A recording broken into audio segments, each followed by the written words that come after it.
Imagine getting an alert from your insurance company after a fire in your home, but there's no fire. It's what happened to a Kennesaw couple, and it set in motion a long battle to clear the record. This is Behind the Investigation with Atlanta News First Investigates. I'm Sierra Cummings. I've got Andy Parati here. Andy, this is such a fun story in the way you set this up. Walk us through it. You know, like most of our stories, Renee simply just contacted us and said, hey, I've got this situation where exactly how you explained, someone filed a false fire claim on their home. Originally, before she emailed me, she sent me all the documentation by snail mail, and I actually had it on my desk when she sent me that email. And then when I read it, I was like, holy cow, I need to call this woman. And sure enough, she had all the documentation, including showing that the Georgia Commissioner's Office essentially validated what she was thinking. Never did she suspect, though, that even after she got it cleared up, that she found out that it was reported somewhere else that could impact her insurance down the road. And here is exactly how it could impact you.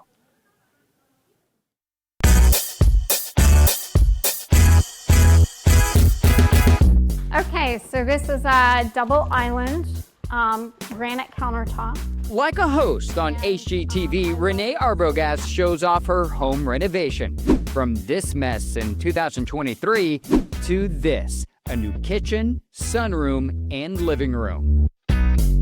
You know, I really love like a clean look, European look. So the design is perfect. Like the energy feels really good in my home.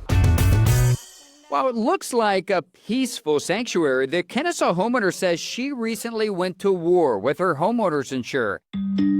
It started in March after her husband got an alert on his phone about a home insurance claim filed for fire damage. You know, my initial thought was, is there a fire? Where are you? And he's like, no, I'm at the house. There's nothing here. There was no fire. For weeks, Renee pleaded with the insurance company to investigate the fire claim as fraud. So has anyone from the insurance company checked out your home to verify that? That is the craziest thing because we're like, can't send somebody out, right? Yeah. Doesn't that seem rational? The Georgia Office of Commissioner of Insurance and Safety Fire investigated, revealing that Renee's insurance company did not confirm the property owner's name when it accepted the claim. And if this information had been verified, a claim would not have been initiated. Case closed, right? Not exactly. When the insurance adjuster recorded the false fire claim on Renee's home, it wasn't just documented with her insurance company, it was placed on a database for nearly every insurance company in the country to access. It's called the Comprehensive Loss Underwriting Exchange, or C.L.U.E. Every time a consumer starts a home or car insurance claim, is denied coverage, or gets paid after submitting a claim, it's uploaded to the database.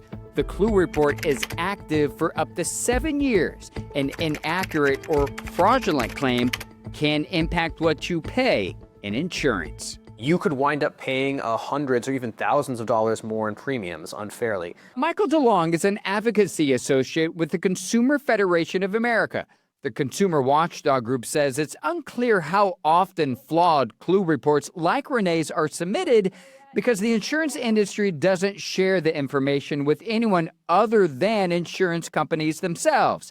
California's former insurance commissioner cited errors in the database in 2003 after his own consumer services chief was turned down 5 times for homeowners insurance because of several inaccuracies.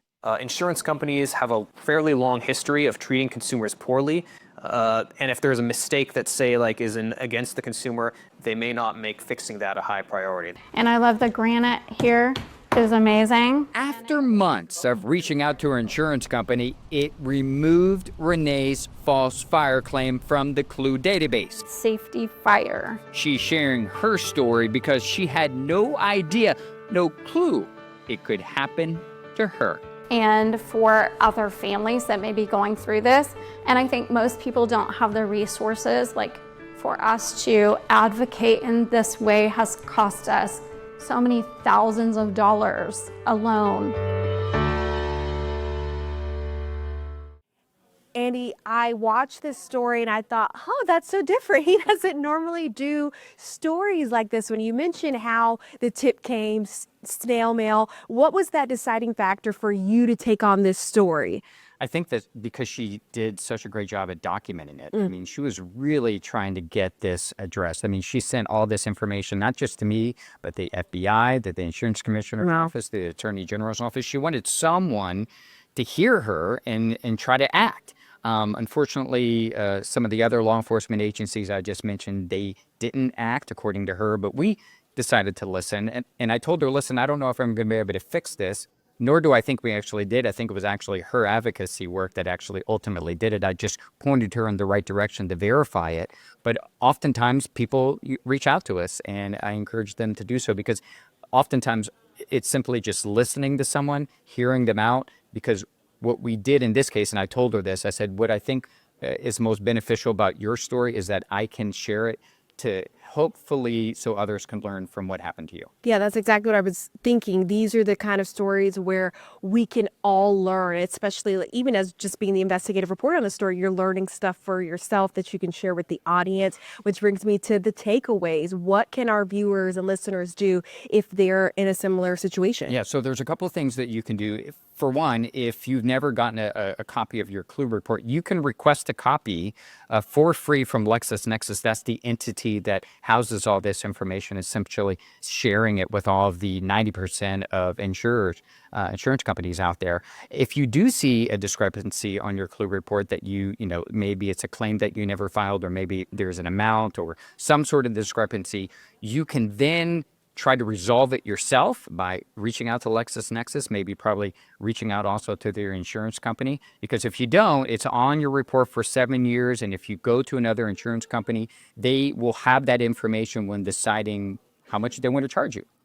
If you don't get any resolution there, you can go to, for instance, like here in Georgia Commissioner's Office. They can investigate. They can look into claims that you believe are false or maybe incorrect, and then you can get some help that way. But those are the two things that I would recommend right now.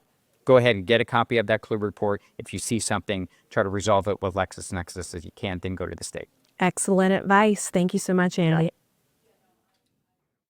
Thank you for tuning in to Behind the Investigation with Atlanta News First Investigates. For more on this story, go to atlantanewsfirst.com and click on the A&F Investigates tab.